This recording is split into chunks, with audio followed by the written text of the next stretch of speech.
Good evening. My name is Tim Markle. I'm chair of the Education Committee for the Autism Society of South Central Wisconsin. This is part of our safety series for the Autism Society of South Central Wisconsin. We are excited, pleased, go ahead, use any words that you want that are positive, to have Madeline Barger here to talk to us about ASD Unplugged, talk about the internet safety and autism. And seeing as how it's something that I do not know a lot about, I'm going to shut up now and turn it over to Madeline and let her take it from here. And I'll just throw in questions as needed. Thanks. All right. Thank you, Tim. We are a very small group tonight, so I'm thinking I will go through my slides a little bit like normal, except for it would be kind of fun to maybe have this be a little more conversational, have kind of more room for questions throughout. Because we are such a small group, it's kind of a unique opportunity to do that. So I will kind of roll along. I may stop and ask for an opinion or an anecdote, or interrupt me if I say something that needs clarification or that you want to add to.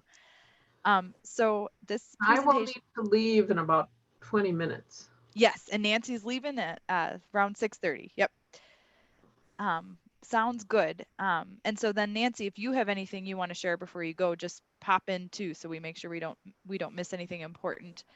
Okay. So this is sort of an update and an extension of a presentation, a version of it that I've been doing for about a decade. And this is a really hard topic to update because it's updating by the minute in terms of technology and screen use and internet. So what I have here is a big collection of clinical experience and theories and evidence-based material and just some real life stuff. And as a parent myself and a clinician for over a decade now, I always see things that I haven't seen before, but there are some common themes that develop. And certainly during the COVID-19 crisis, we are seeing some screen issues that I never could have imagined in the treatment context. So we'll talk a little bit about how that's going. So like Tim said, I'm Madeline Barger. I'm a family therapist, behavior analyst, a certified sex therapist, and I have a certificate in internet psychology. And when we get to the end, we'll talk about there's a lot of sex education and therapy that overlaps with our online world. And so sort of my credentials and experience are a little unique because as a family therapist, I'm trained to kind of look at the whole system of not just a person, but all of their relationships. As a behavior analyst, I always try to think about ethically what need is this particular behavior meeting for a person. We always want to know what is something doing for a person before we look at changing that, if we're asked to change that by that person. And then as a sex therapist, that's a lot about kind of our humanity and being non-judgmental. So all of that kind of plays in together to my approach to managing screen and internet safety. So over the it's been more than 10 years now, I've worked with people ages 2.5 to 60 who are on the spectrum. I've got some older magazine articles here, both about screen use and about dating that I included. But there's that I had written a long time ago, but there's more updated things and references at the end. So that's sort of where I'm coming from. In my personal life, I have relatives on the spectrum and a really, really dear friend that sort of inspired all of this work a long time ago for me. So I'll talk just real quick about what we're doing in the autism treatment programs at the Weissman Center. So there I have a lead role with our teen and adult programming. And we're doing a little bit of initial research on our program.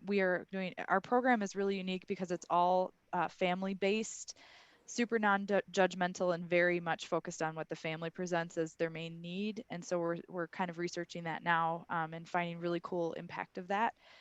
So we do family sessions. I can do one-on-one client sessions with adults. We do multifamily sessions where more than one family has a concern. And we are now coming this summer able to do groups again, not maybe in person, but they might be virtual, but they're coming back. So we'll be doing the transitioning together, our transition to adulthood programming, social skills for people who want that.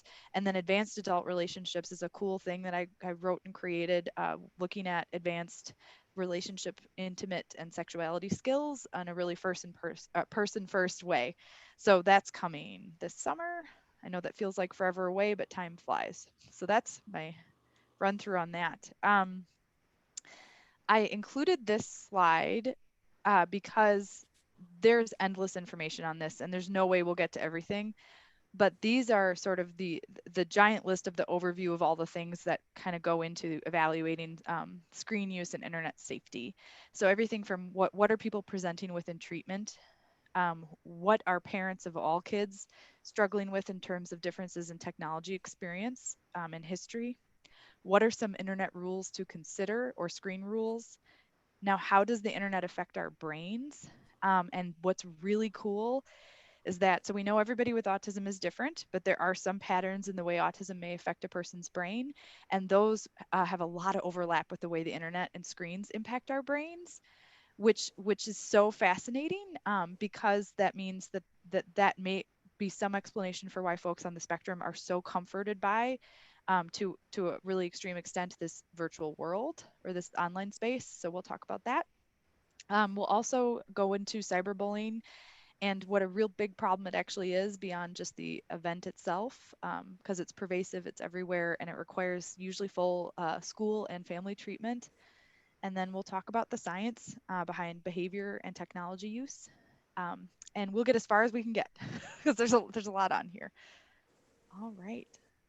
So any questions so far from anybody? Are we're all still on the ship? Madeline,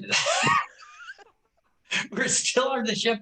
Okay. And this is also exciting. I just want to preempt and say, can we have you back sometime in 2020? Do you have enough to just zero in on that autism and the brain? Yes. Is just really fascinating because it is just so much of, from my son and my experiences of there's, it's the kids growing up saying, no, I don't need to play the video games. I just like watching other people play.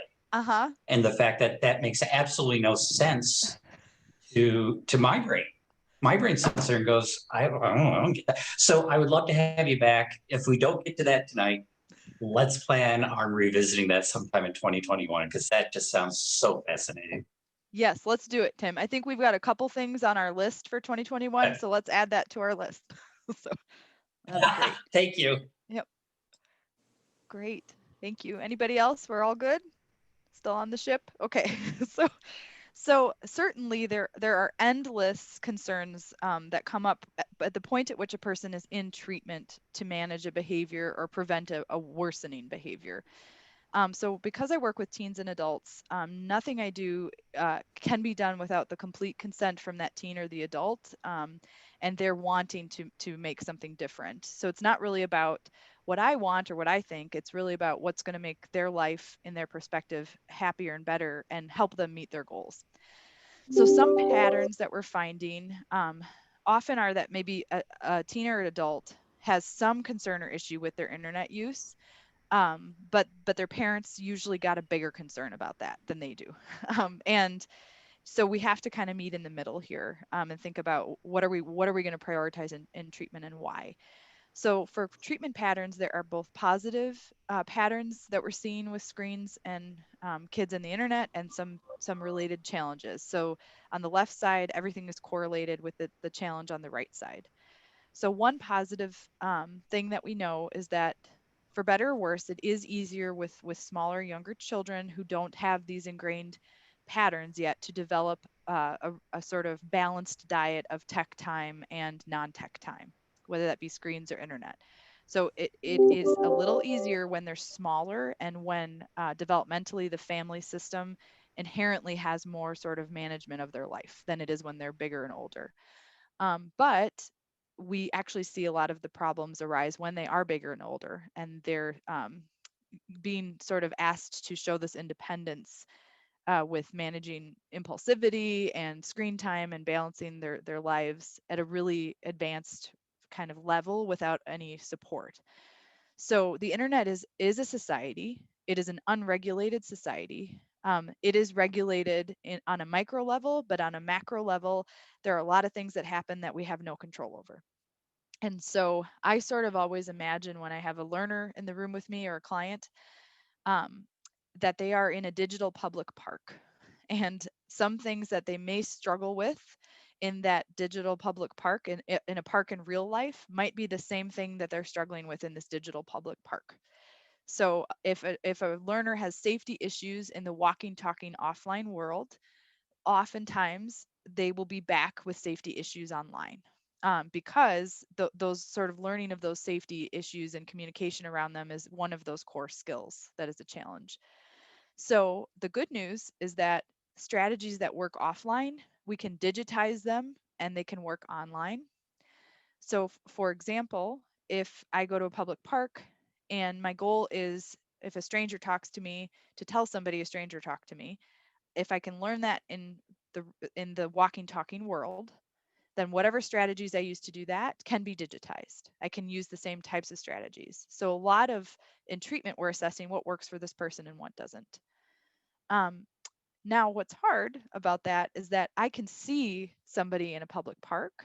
I don't necessarily know, if I see someone on their computer, whether they're in the digital version of the public park out on a chat room or in danger. I can't see it in real time. They can tell me about it later, but I can't necessarily see it. So oftentimes we don't have that clear window into that digital world like we would in the walking, talking world. One huge positive is that children, especially teens, managing lots of emotions, changing bodies and minds and social world, they'll report much improved communication with parents and caregivers when they're able to use text or email. However, when that world becomes the main focus of the teen or the adult, and that is at the expense of other things that they need to do in their life, parents will report they cannot compete with technology. They're not able to figure out how to get in there and redirect their learners. Another thing that's really important is that teens and adults report extremely meaningful online relationships. Those are often sort of overlooked or devalued in our walking, talking world. They could mean the entire world to a person on the spectrum, especially if they have some social challenges or anxieties about the world. So hugely important not to underestimate the value of those virtual or online relationships. But again, then as a parent, we may struggle, a parent or a clinician, we may be struggling to compete with that world. So there's always a positive. It's important in doing this work that there's always a positive, and then there's a correlating challenge that we're dealing with. So we balance those. Okay. So the new increasing and emerging challenges with being at home, being virtual, and being isolated. And also, since I first started this presentation, it's been over a decade, so there have been some new generational things popping up. So the generational divide continues from baby boomers to the Z generation in terms of our tech experiences. We're all somewhere on that spectrum. And this is what the common disagreements in homes are right now. Some of these are going to be familiar. So the big one is, what is actually okay to do on screens or online? What is okay to the family? Meaning, could be safe, unsafe, could be appropriate, inappropriate, could be, now what's cropping up a lot now is productive versus non-productive time. And oftentimes we don't have agreement. I may work with a young adult, for example, who spent hours in a virtual learning high school environment, and they're exhausted and they're using their phone to calm down after. Parent walks in and says, "That is super unproductive. What are you doing? You've been on the screen all day. Get off the phone." And there's a huge fight. This is a very common treatment pattern. So it's not just what's appropriate, what's safe, but what's productive, what's real work. And actually, in the most recent generation of kids, real work is almost all digital. So it's a very big argument in households right now. The next one will be familiar to you. How much time is okay? Um, and this is a hard one because it used to be, and you still can go to the American Academy of Pediatrics, and they'll ask you how old you are and tell you how much screen time you should have. um, they've they still have that, but they also have updated that to basically say, we realize that everybody is kind of suffering right now. So the new focus is to really think about, what are the activities of daily living that you have to do to survive every day that don't involve screens. And so we actually start there and we work backwards to figuring out what your correct sort of screen dosage is and what's realistic. But it is still true that for young people, it's usually under 2 hours. If we're talking 2 years old through age 13, it's usually under 2 hours that's recommended. or even, 30 minutes to 2 hours in that range. So that's a big argument. That's not realistic in many houses, and certainly that we're way over that right now. Everybody's way over 2 hours, so it's our life now. The next one is, so if we've decided how much time is okay and what we're doing online is okay or not okay, what about supervision? Do we do these things together? Do we do them separate? Do we have screen and phone privacy? Do we have an open policy with our screens in our family? Do we all get to look at each other's stuff? What are the rules? So that's also important as people transition into adulthood. And then what role do screens or internet play during sort of task demand time? Chores, homework, work, free time. It used to be about a decade ago, the parents are saying they don't have any role to play during those activities. You do not have screen time if you're doing chores, homework, work, or free time outside, right? Now it's really different. Now it's, well, maybe you can have screen time while you do this as long as it doesn't interfere. Or what is screen time? Is it just listening to a podcast? Is it playing a video game? What is it? So we'll talk about all of that. Okay, so we're kind of a small group, but at this point is typically when I would say introduce yourself and think about one fun thing you like to do online and maybe one rule that you try to follow that you made up yourself or that your family has or you wish you had about screen use. So I don't know if anybody wants to do this. I can go first if that helps. Unless Nancy, you unmuted, do you want to go? Do you want to? I can. Up to you. I can, yeah, I think I'm Nancy Alar, and I know I've met Kristen now that I see her. And of course, I know Becky, and I know Tim and Madeline pretty well. And my son is 42, who's on the autism spectrum, and his internet safety doesn't seem to be much of an issue for us. Right. And of course, when he was in the teenage world, there wasn't an internet safety issue to speak of, because that was 20 years ago or more. And as far as myself, I spend a lot of time playing video games. It's just one of the things I do. I'm retired. I can get away with it. Yeah. But I also spend a lot of time, this is, as I mentioned earlier, this is one of 3 Zoom meetings I have today. And my life is like that a lot. And it's just the reality. And I know people who have been victimized on the internet, as I was talking about earlier before Becky and Kristen joined us.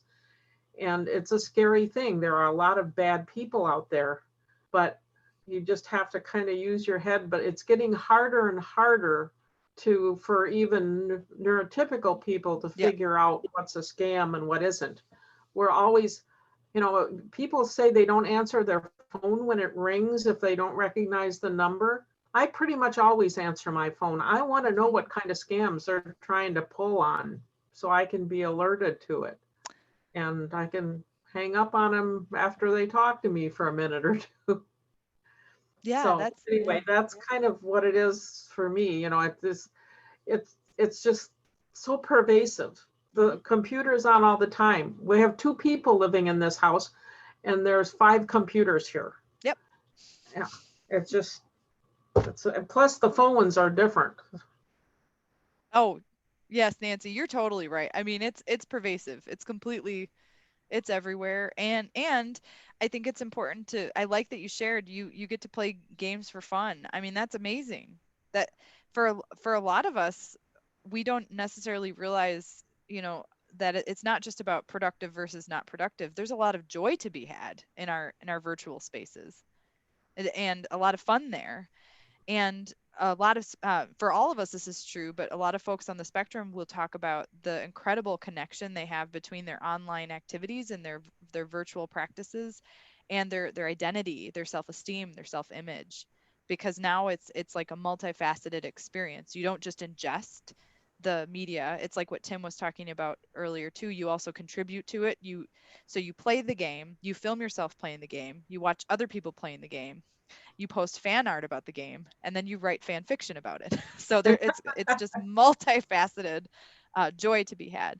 So thank you for sharing that, Nancy. Does anyone else want to share a fun thing you do and maybe a rule you try to follow?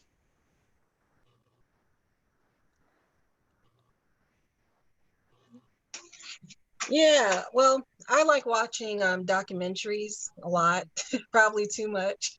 And it's hard for me to go to sleep when there's one that's really interesting. Uh-huh. So that's what I like. Sometimes I do SpongeBob SquarePants. It's like a restaurant game, and Awesome. it's Yep. pretty addictive. So, but yeah, I wish I had like more family time because we have therapy online all day, every day it feels like, and it's better for him. Someone with autism loves it versus someone always being around or having to go somewhere. But yeah, I just wish we didn't have as much screen time, and just had more time to actually connect and not use a device or anything, and just, hey, let's play Scrabble, like Yeah. something. Just be So together. yeah, let's play some board games. So Yep. I because you can hear do you. that online too now, but I know. it doesn't beat how it used to be, like playing those old school games and I'm actually going to having, say goodbye. So oh, bye. enjoy your Bye, discussion. Nancy. Bye-bye. Bye, Nancy. Yeah, so I miss that. So less screen time would work for me, but it's hard to even get this laptop away from my son, and he Yep. requires the TV, laptop, portable DVD player, and it affects a lot. So yeah. Yeah. Yep. Thanks for sharing that, Kristen. Oh Yeah, yeah. this it I mean, we've always, not always, but since we've had this sort of wireless portability, we've had it everywhere, but especially right now during the pandemic, it's like we need it to function at all, like constant screen. So it's been really interesting to think about a tech diet when it's flipped completely. Everything is the screen, and what will we do outside of the screen is now it's totally a different treatment context. Do you want to share? Uh, is it Becky or Rebecca? Sorry, do you want to? Oh, you're muted. Oops.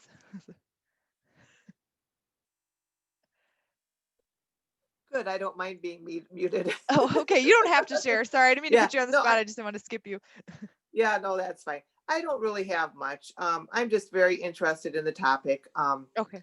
It's something that could very well become an issue, Hmm. especially with everything going on. And I just kind of, it's my son is an adult, and obviously I want to give him a lot of that adult space, um, and trying to divide the line there on Hmm. and he usually does a very good job of scheduling himself, to what he wants to. That's great. Yeah, which is great. But anything could happen and I could be unaware too. So I thought I would tune in and Yep, watch and talk. So that's great. thanks. Thank you. You bet. Yeah, and that's a really positive sort of viewpoint to have. Is that anything can happen, and and usually if we're thinking that way, we're more resilient when something surprising pops up. So because it could happen, but yeah, that's a good. Thank Yeah, you for sharing. sure. Should I mute myself now? Whatever you wish to do. Okay. And- All right. Okay. So our bottom line, and I know we're already halfway done, and I feel like we could talk about all of these things forever. So Tim and I will extend this for a future date.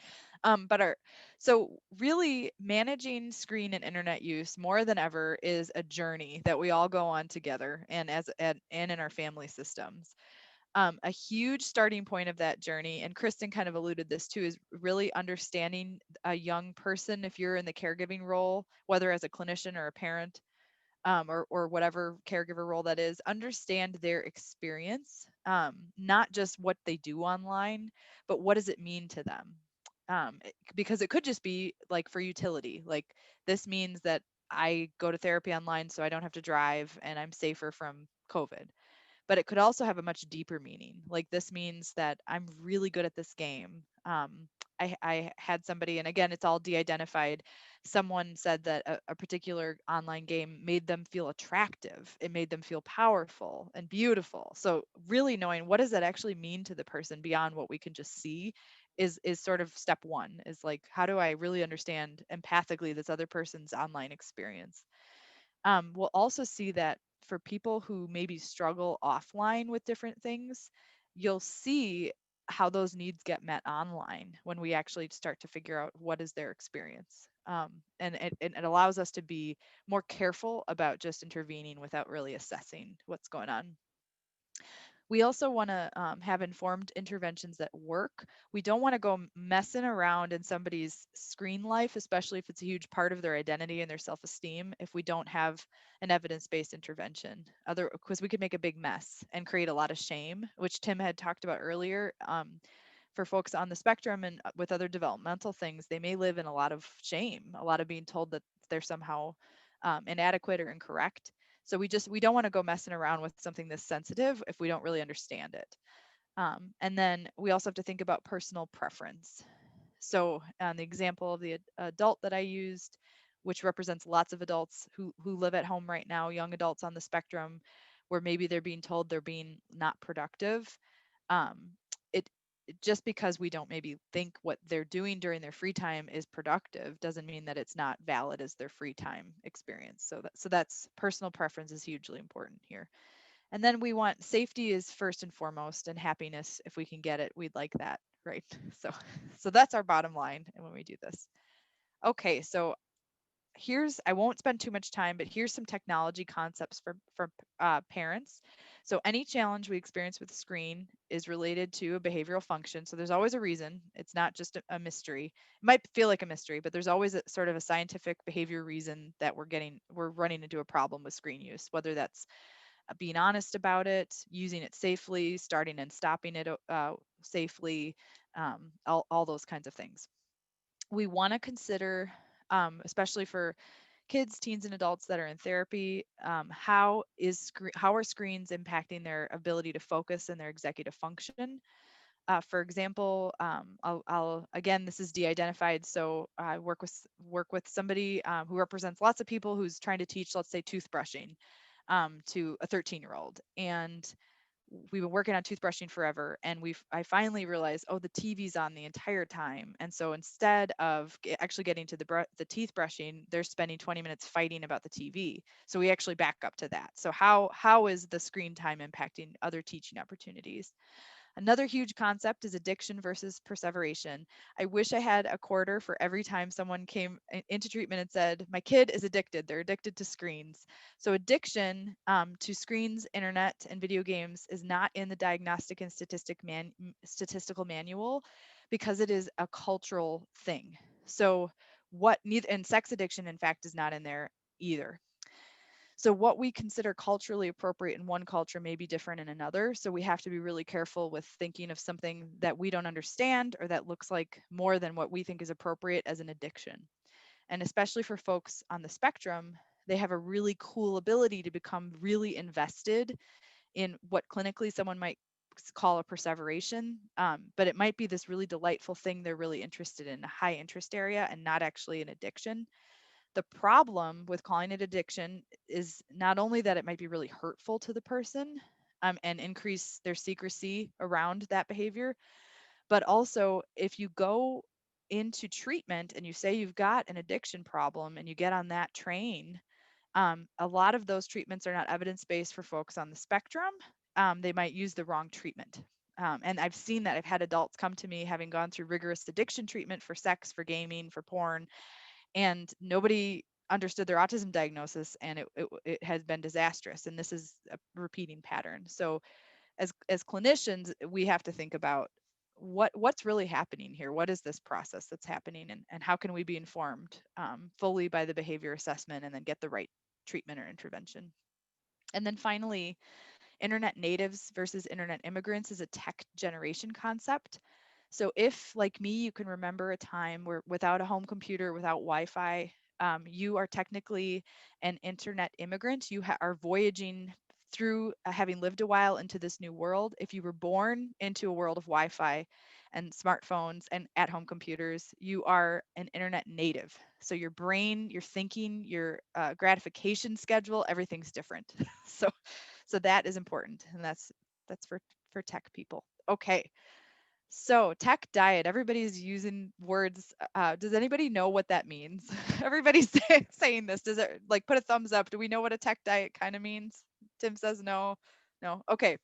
So So there's a lot of different ways people are describing this right now, but it's basically like, what are your routines around screen time and internet use in terms of when, how much, what, all that, okay?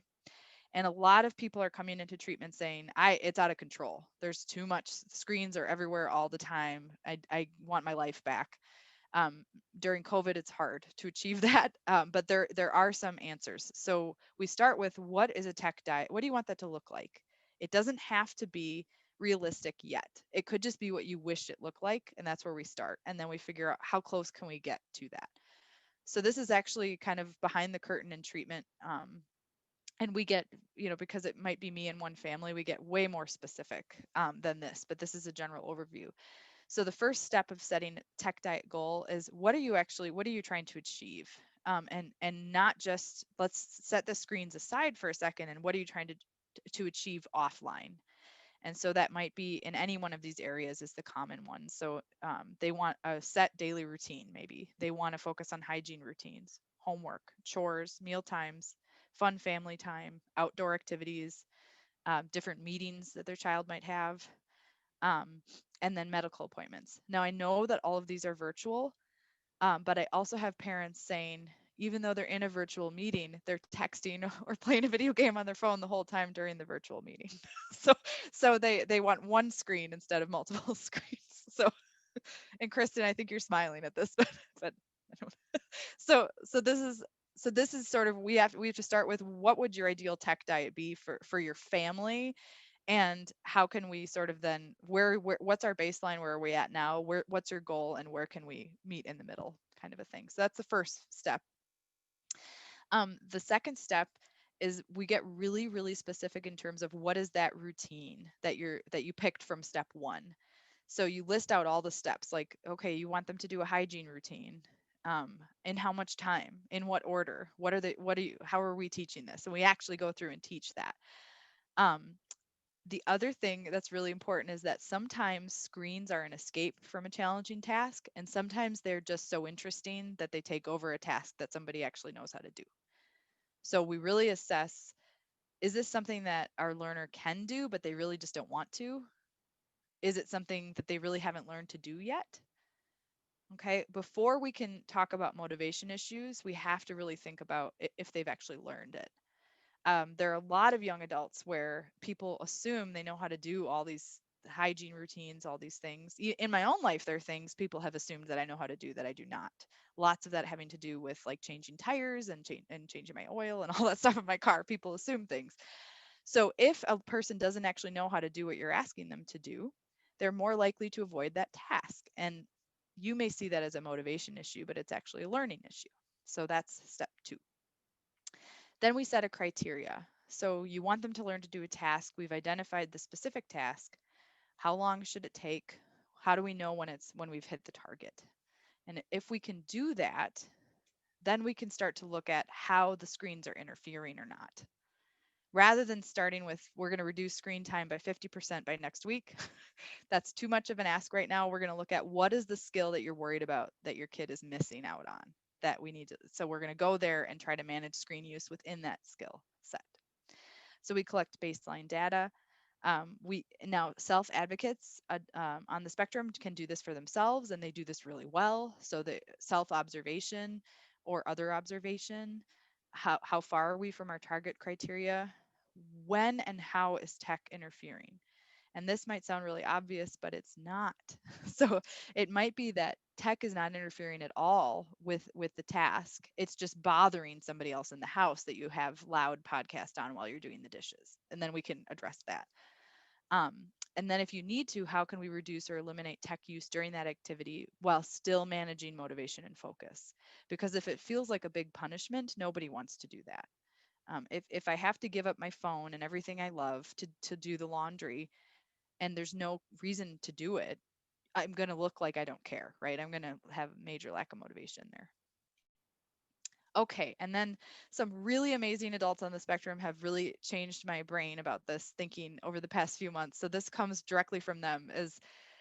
So all of our brains are different, and a lot of the folks I work with, they report this ability to get something done that they don't like with a tech device at a different level, and they're better at it than I am. So this is what I'm talking about. So consider the tech impact on the continuum below. So how heavy is the tech or screen involvement, and where is that sweet spot? So for example, I work with a young adult, let's say, where they're not getting any chores done because they're playing video games. So we know, okay, video games, I can't do my chores and play video games at the same time. And and it's not because I tell them they can't, it's because we take data and determine whether we can. And 100% of the time, those two things don't go together. And so that's just from treatment. So the sweet spot might be at a different level of tech. Maybe I hate laundry, so I don't want to go phoneless to doing my laundry. It's going to be too painful for me. And mom's goal is that I do my laundry. So there's 7 levels, and a young adult on the spectrum actually had developed these 7 levels and let me use them in things. So level 1 is no tech, no screen. Okay. Level 2 is audio on a timer. So I can do the podcast, I can listen to a podcast, do my laundry with audio on a timer. Level 3 is audio, no visual tech use, but it can happen for as long as I want it to. Okay. Now, again, depending on what you picked in the other 3 slides, if it's a task like a 4-hour laundry chore, maybe it doesn't matter if there's audio the whole time. And again, we take data to determine how much can you get done and what can you do. The next level is audio visual with a timer. So maybe there's a movie on your phone or a tablet. The next level, audio visual free use, no timer. Then there's a game, which is more immersive on a timer. And then game free use, meaning there's no limit. All of these levels can have a place in a person's life. It just, what are these levels competing with is what we want to make sure of. So does that make sense? Does anybody have questions about that? This is kind of an interesting concept. What came after level 5? Like yes. after, that's what I was wondering. Yes. So I'll start. So I'll just review quick. So level 1, no tech. Then it's audio on a timer, audio, no timer. Then audio visual on a timer. Then audio visual, no timer. Then audio visual video game on a timer, and then no timer. So it's that video game piece, which is inherently audio visual to play a video game. Yeah. And now this sounds really complicated, but we're not talking about every aspect of a person's life. We might be talking about getting the laundry done, right? Or doing a hygiene routine. There are adults out there who are doing things like, okay, after 10 o'clock, it's podcasts or it's reading. I'm not going to look at my phone. And then we work on that. The other thing a lot of young people are sort of complaining about are sleep issues. We know sleep issues from the research are really prevalent for folks on the spectrum and their parents. And tech is really tricky with sleeping. So having this level set up can help wean somebody off of playing on their phone until 3 in the morning to maybe just listening to something, some music or a podcast, and going to bed sooner. For really, really significant, more severe cases of screen disturbance, meaning like a person is so agitated that they maybe play a video game for 20 hours a day and can hardly function without it, that is a much more intensive treatment. We'd be looking at a lot of other co-occurring mental health concerns for that person, because usually that indicates some possible trauma, depression, severe anxiety. Something's happened there. So that's a much more deep sort of treatment curve, but this is the lighter, fluffier version of that. Madeline, is there any way that you can, okay, you're going to do a common case study. I was going to say, if you could do a couple more examples for me to understand that a little bit more. I think I have the concept, but I'm trying to drop it into my son's life in my head about how I can explain it to him, and I'm not there yet. Yes. Okay. So I'll give you a case study that's really general. So, and again, this represents multiple people, but very general. That might help with your son, Tim. Okay. So a person maybe comes in to work on their screen use and their task completion. What we might start with is, what does your daily routine look like?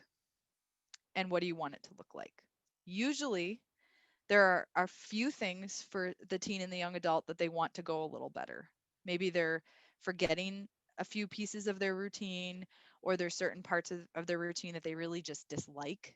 or that they find really painful or really challenging. So we start with looking at a person holistically. Well, what does your life look like? What are the areas that you want to focus on? And if it's a tech or screen issue specifically, I want to know really detailed, what are you doing with your tech or your screen use at that time that's impacting it? And now there could be a lot of other reasons that that routine or that skill is a challenge, but I'm talking specifically about screen or tech. So it's really common for someone to say, I'll give a name. Let's say, make up a name. Jonathan. Jonathan will not get his chores done. He's on his phone. Or Jonathan can't transition off of his video games to come to dinner. Or, fill in the blank. It's a screen related issue. So then we look at that routine. What does that transition look like at that time? What does that morning routine look like? Whichever piece of the routine. And then I would work with our hypothetical Jonathan to figure out, can you do the skills? Can you do that routine? Yes, I can do it. It's just that I'm on my phone and I'm distracted all the time. Okay. So then what level of phone use are you comfortable with? Sometimes someone will say, I'll throw my phone out we're done. That almost happens maybe less than 1% of the time. I'll throw my phone out. I will get my hygiene routine down. It won't be a problem. Okay. The next level up might be the issue. Okay. I think I can do this. I know how to do it. I know how to do my hygiene routine. But if I'm playing a video game, it's never going to happen. So when I wake up in the morning, instead of playing a video game, I'm going to do that hygiene routine first, or I'm going to put my phone on a cool video and do my hygiene routine while I watch it. So you develop rituals for your screen time around specific routine needs. Does that make sense, Tim? So it's not all or nothing. It's is it a skill issue or a motivation issue? And you could see why. So we do treatment, could be one tech issue that we would look at for 6 months to a year, because these are really complicated. So if you're confused, it is a lot of a person's life that we're looking at here. So is that okay, Tim? Do you have good? Okay, Tim is waving me on. All right. Then we look at baseline, like how are you functioning? Because our model is all parent and teen or young adult or child. So we look at what is the baseline, because someone might say anecdotally, wow, Jonathan never brushes his teeth. And actually he brushes them 5 out of 7 days. Okay. Or 1 out of 7, right? So what's our actual baseline? And then what's really interfering? I have had it go both ways. I've had it where the parent hypothesizes that the phone or the screen time is interfering with the skill, and they're right. And I've also had it where we do a little observation and it's not actually right, that actually every single thing in the world is interfering with that skill because they hate that experience of doing whatever that skill is. So screens are not the enemy, they're just part of our environment. Okay. An app that has been really useful because it allows a lot of parents to have as much or as little management of screens as they want is called Screen Time. And I don't know if anybody's heard of this. Anyone heard of this? You can just nod, or anybody? No, no. Okay. So Screen Time, I like it so far, because it allows a person to have either minimal control over screen use or a lot more for really severe cases. It's not about control. It's about teaching and learning for a person on the spectrum in a way that they can generalize and meet their goals. So for some parents, they've said, well, I'm just going to turn their phone on and off whenever I want it to be on and off. That might be a temporary fix, but it won't allow that person to then move away from you and manage it on their own. So we always have to be thinking about that. That makes sense. Okay. We got 10 minutes. So and we have a lot more to talk about, but that's okay. So internet rules is a slide that I've included that you can look through, and Tim and I can work to make sure that Becky and Kristen get the slides, and Nancy too. But these are just some rules about time limits, filters, and how to manage use. A huge piece we haven't touched on yet is that our bodies actually aren't meant to sit and stare at screens, and that screens actually do light our brains up. And so that's a whole other, Tim's laughing, that's a whole other presentation we could do, but we actually do need to give like all of our body parts breaks from this, no matter how good we are at multitasking. And so even when someone, a parent is saying this is really a huge problem, but the learner or client is saying, I'm good, I get everything done, we still, even if you're amazing and you get everything done with 12 hours a day of video gaming, that's amazing, I'm super impressed. I have seen it, but you still need to make sure you don't get carpal tunnel. So we got to figure that out. And then, of course, social safety, we could talk about for days. And then not just safety, but appropriate social rules, because they vary greatly from text to face conversations. So in the treatment world, when somebody wants to work on different social skills, we do a lot of role plays. They're really fun.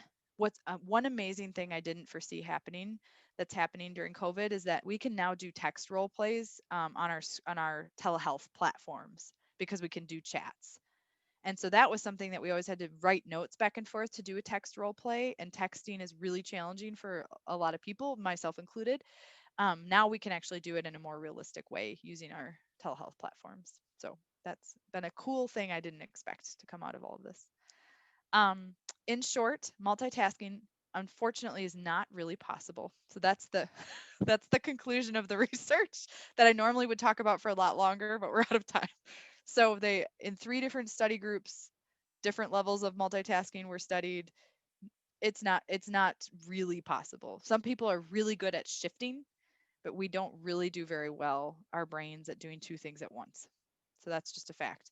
The reason that's important is because sometimes people will, when they're challenging, having challenges with their tech use, they will say, well, I can do everything all at once. And I wish we could, but we can't. And it's in the data. So you don't have to fight about it, because it'll show up in the data when you track, can we get through our teeth brushing routine in a reasonable amount of time with the phone. You can do experimental groups with that. And teenagers have thought that's really fun, actually. They time themselves with different devices doing the routine.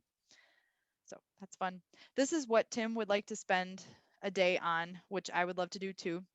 So Dr. John Suler, a long time ago at this point, wrote about the disinhibition effect, which is what happens to our brains online.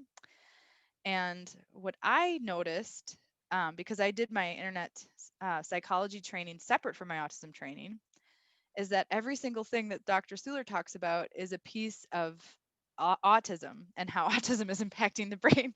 And so it's really fun. We'll talk about that at some point in the future, but everything that happens online could provide an environment that is comforting and reinforcing for somebody with some social challenges. So that's really cool.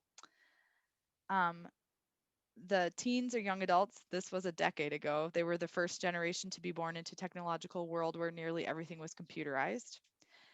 So typically when we have more time, I would go through all the sort of narrowed down generational values and how that impacts our parenting when we're in 2 different tech generations, because a lot of us are not all in the same tech generation as the kids we're parenting. All right.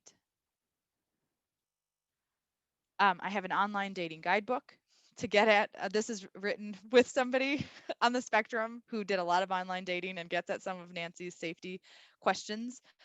There's a lot of scams online. We tell everybody, keep all of your money and get help. And if you're parenting a teen or an adult, establish maybe an external safety person whose job it is to answer your questions about your online world. So whether that's maybe you download an illegal video and you get a virus, or you're looking at sexual material and you get a fake FBI notice asking you to send $1 million or be contacted by the magistrate, which is one going around right now that people are telling me about. If you have a safe offline person, maybe it's not a family member, but it's a person that your parents have assigned is your safe person. Their job is to gather the information from you, not judge you, and get you out of it safely. So that has been really helpful for the people I work with, because not everybody wants to tell you, understandably, how they got into that unsafe situation, and we'd rather get them out of it than have them suffer the consequences of that unsafe situation.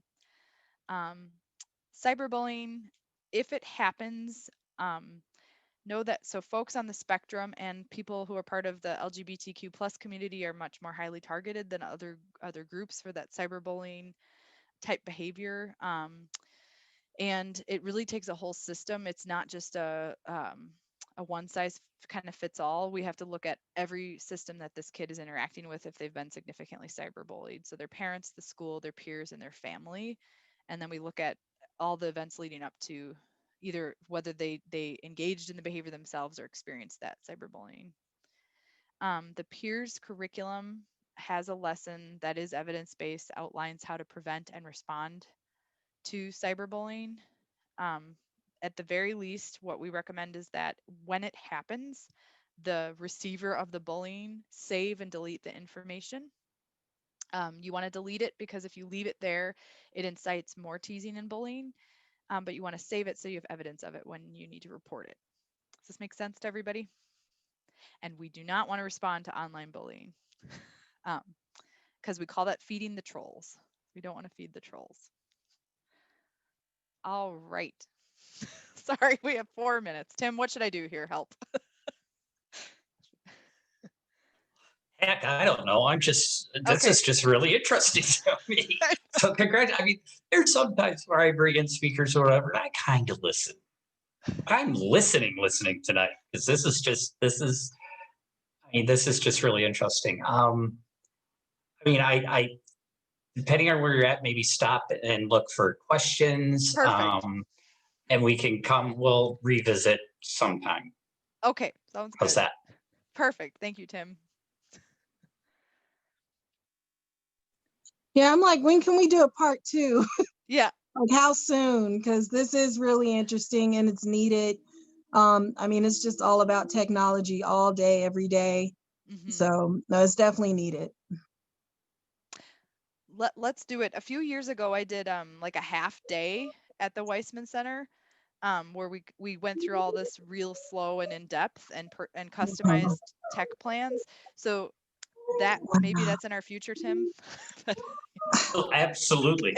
I mean, I would love to. Southern Regional Center, along with the Autism Society, would love to sponsor that, man. Okay.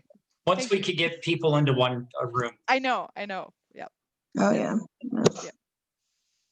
All right. Thank you. Other questions from what we've learned so far tonight, or questions that we haven't covered that we need to write down to make sure that we get to at some point? There's just so much. So I mean, I took a few notes, and I guess maybe when we come back to it again, I'll have my questions ready. I just know right now I can't take technology from my son at all. Nope. It's too hard. I try, but it's like tantrum, or do I just go to sleep?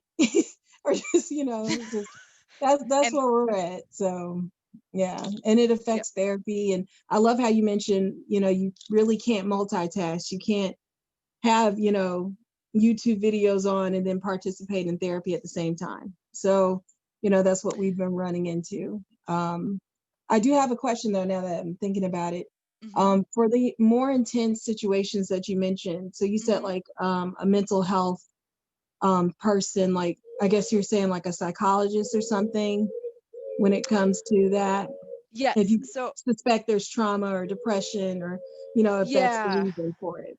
If it's so Kristen, that's a good question. So if now this is where it's really tricky, and we want a really good assessment, because there are certainly cases where somebody maybe doesn't have those co-occurring mental health conditions, but their whole world is so tech-based and the pandemic is ripe for that type of stuff, where it does just take over everything. And especially for someone on the spectrum, where they have this sometimes beautiful ability to become fully immersed in something they like, it could really take over and not mean something worse is happening.